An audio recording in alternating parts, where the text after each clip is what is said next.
আপনাকে যদি আমি আরো 100 বছর আগে নিয়ে যাই, 100 বছর আগের কথা, তখন কি এত বড় বড় হসপিটাল ছিল নাকি? ক্লিনিক ছিল নাকি? ডাক্তারের চেম্বার ছিল নাকি? এই যে আমার মুরব্বী আব্বাজানরা ভালো বুঝবেন, মুরব্বী যারা আছেন, তখন ছিল কবিরাজ বা হাকিম, কবিরাজ, ওঝা বা হাকিম।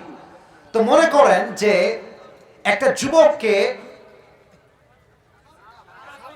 কিসে কেটেছে, বলার আগেই বুঝে যায় কিসে কেটেছে।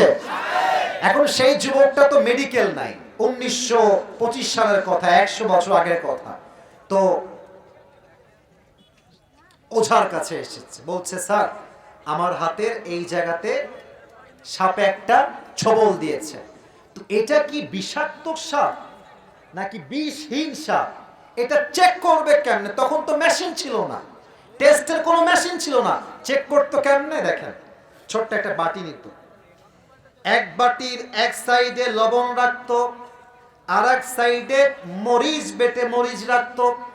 যেই যুবককে সাপে কেটেছে বলতো ভাই এদিকে আসো, তোমার জিহ্বা বের করো, তার জিহ্বার ভেতরে মরিচ দেওয়া হতো, আর বলতো ভাই তোমার জিহ্বায় স্বাদ কেমন লাগে। যুবক যদি বলে যে সাপ তো আমার তো স্বাদ মাশাআল্লাহ এখন ঝাল ঝাল লাগছে, তো তিনি বুঝতেন যে এটা কোনো বিষধর সাপ নয়। আর যদি মরিচ দেওয়ার পরে বলতো যে ভাই আমার তো মরিচের স্বাদ কেমন যেন পাইনসা পাইনসা লাগে, মরিচের মতো মনে হয় না, কবিরাজ বুঝে ফেলতো এটা কোনো বিষহীন সাপ নয়, এটা কোবরা সাপ তাকে অ্যাটাক করেছে। ঠিক কি না বলে?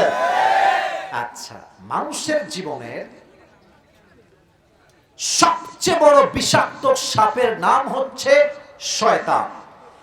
সাপ যখন ছোবল দিয়ে বিষ ঢুকায় দেয়, মানুষের জিহ্বার স্বাদ মরে যায়, কোনটা ঝাল কোনটা মিষ্টি আর বুঝে আসে না। শয়তান যখন ওয়াসওয়াসায় ফেলে, ইমানের স্বাদ মরে যায়, তখন বোরকা পড়তেও ভাল লাগে, পার্কে গিয়ে বাদাম খেয়ে মেয়েদের প্রেম করতেও ভাল লাগে যুবকরা। তখন কি হয় দেখবা যে মাশাআল্লাহ, মেয়েদেরকে নিয়ে আমি কিছুই বলতে চাই না, তবে একটা কথা না বলে পারছি না, আমি নিজে দেখেছি, হাতে মোজা, পায়েও মোজা, ইভেন পুরো মুখটা হিজাব দিয়ে নিকাব দিয়ে ঢাকা, দেখলেই মনে হবে यार ये तो अभी कभी जन्नत से भाग के दुनिया में आई है। কিন্তু এই মেয়েগুলো যখন পার্কে গিয়ে বোরকা পরে প্রেম করে বেড়ায়, আমার একটা কথাই মাথায় ঘুরে, এদের বোরকা আছে উপরে, এরা হচ্ছে উপরে ফিটফাট, ভেতরে পুরোটাই সদরঘাট। এদের অন্তরটা অসুস্থ, ভালো কাজও ভাল লাগে, খারাপ কাজও ভাল লাগে। আচ্ছা এই কথা বলো না, এই তুমি বসো, এই ছেলে বসে পড়ো, বসো, না না এদিকে কষ্ট দেওয়া যাবে না, এই কষ্ট আমি সহ্য করবো না, বসে পড়ো।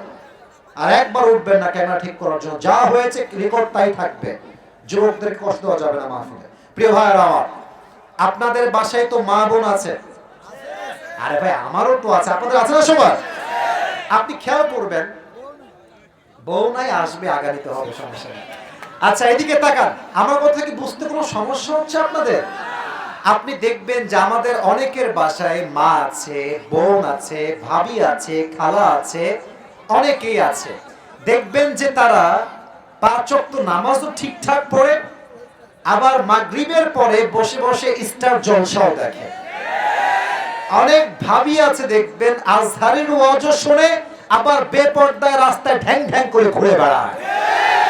অনেক প্রবাসীর বউ আছে আজহারের ওয়াজ শুনে, শেখ আহমদুল্লাহ হুজুরের ওয়াজ শুনে, ওয়াজও শুনে, আবার স্বামীকে বাদ দিয়ে অন্য ঘাটে পানিও খেয়ে বেড়ায়। যুবক ভাই বলবেন হুজুর তারা তো মুসলমান, তারা তো ওয়াজও শুনে, নামাজও পড়ে, তবে এগুলো করে কেন? আমি বলবো এদের অন্তরটা অসুস্থ হয়ে গেছে। ভালো কাজও করতে ভাল লাগে, খারাপ কাজও করতে ভাল লাগে, এটা সুস্থ আত্মা নয়, এটার নাম অসুস্থ আত্মা। ঠিক কিনা বলেন? এবার বাকি আছে আর একটা, এটা হচ্ছে 3 নাম্বার। বলেন সবাই কয় নাম্বার? তবে এটা বড় মারাত্মক সিরাজগঞ্জের ভাইরা, এটা শুনলে আপনি আমার ওয়াজের মূল বিষয় বুঝে যাবেন, প্রথম সাবজেক্টে।